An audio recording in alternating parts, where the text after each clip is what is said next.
نحمده ونصلي على رسوله الكريم اما بعد فاعوذ بالله من الشيطان الرجيم بسم الله الرحمن الرحيم رب اشرح لي صدري ويسر لي امري واحلل عقدة من لساني يفقهوا قولي. اور اس کا اتنا اجر اور ثواب ہے کہ اگر آپ وقت دیکھیں تو 1.5 منٹ ہے صرف، لیکن اگر آپ اجر دیکھیں تو بے حد و حساب. تو اس لیے پابندی کے ساتھ کوشش کریں اس کو پڑھنے کی.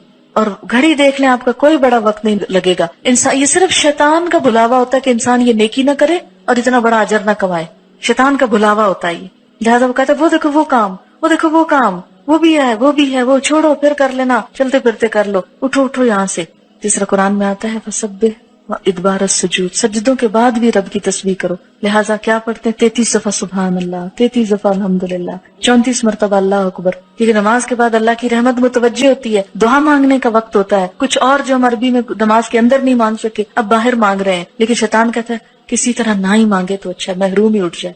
اس لیے آپ دیکھیں گے کہ وہ وقت بڑا تلخ اور سخت ہوتا ہے اور اکثر لوگ ورغلا لیے جاتے ہیں. 1.5 منٹ کے اندر آپ اتنا بڑا اجر کماتے ہیں، گویا آپ نے ڈھیروں مال صدقہ کر دیا جو ویسے ممکن نہیں. اتنا اجر ہے کہ ایک دفعہ نبی صلی اللہ علیہ وسلم کے پاس کچھ لوگ آئے، وہ پوچھنے لگے اللہ کے رسول صلی اللہ علیہ وسلم، ہمارے کچھ دوست ہیں جو بڑے امیر ہیں، وہ صدقہ کرتے ہیں ثواب پا لیتے ہیں، ہمارے پاس ہم غریب لوگ ہیں، ہمیں بھی کچھ بتائیں کہ ہم ان کا ثواب پا لیں. تو آپ نے فرمایا کہ تم ہر نماز کے بعد 33 دفعہ سبحان اللہ الحمدللہ اللہ اکبر پڑھو تو تم کیا کرو گے؟ ان کے برابر ہو جاؤ گے. بڑے بڑے صدقہ جہاد اور کیا کچھ کرنے والوں ان کو بھی پتہ چل گیا. پھر وہ آگے یا رسول اللہ صلی اللہ علیہ وسلم، وہ بھی یہ کرنے لگے، پھر وہ آگے نکل گئے. تو آپ نے فرمایا یہ اللہ کا فضل ہے جیسے چاہے دے.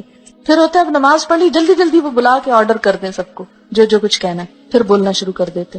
لہٰذا تھوڑا سا اور صبر. وہاں تو فرض تھا چپ رہنا، اب کیا ہے نفل ہے چپ رہنا. اور آیت الکرسی جو ہر فرض نماز کے بعد ہے، آپ نے فرمایا جو ہر نماز کے بعد آیت الکرسی پڑھے اسے بہشت میں داخل ہونے سے سوائے موت کے کوئی چیز نہیں روکتی.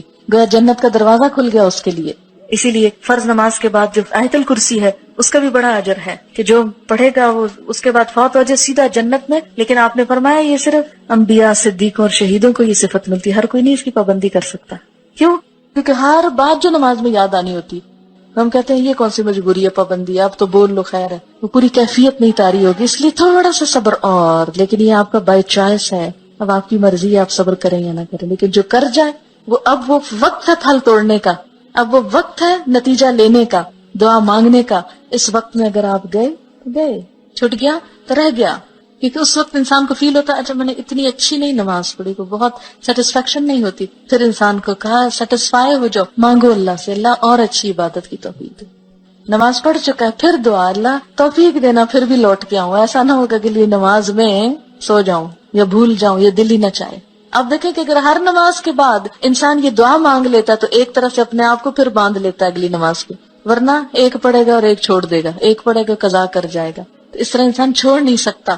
اسی لیے کتنی باحکمت دعا اس موقع پہ سکھائی گئی. رب اعینی، اے اللہ تو نے میری مدد کرنی ہے. اللہ ذکر کا کہ پھر تیرا ذکر کروں، شکر کر تیرا شکر گزار بندہ بن کے رہوں، وہ حسن عبادت اس سے بھی اچھی عبادت کروں. یہ جو ذکر ہے یہ مسنون ہے.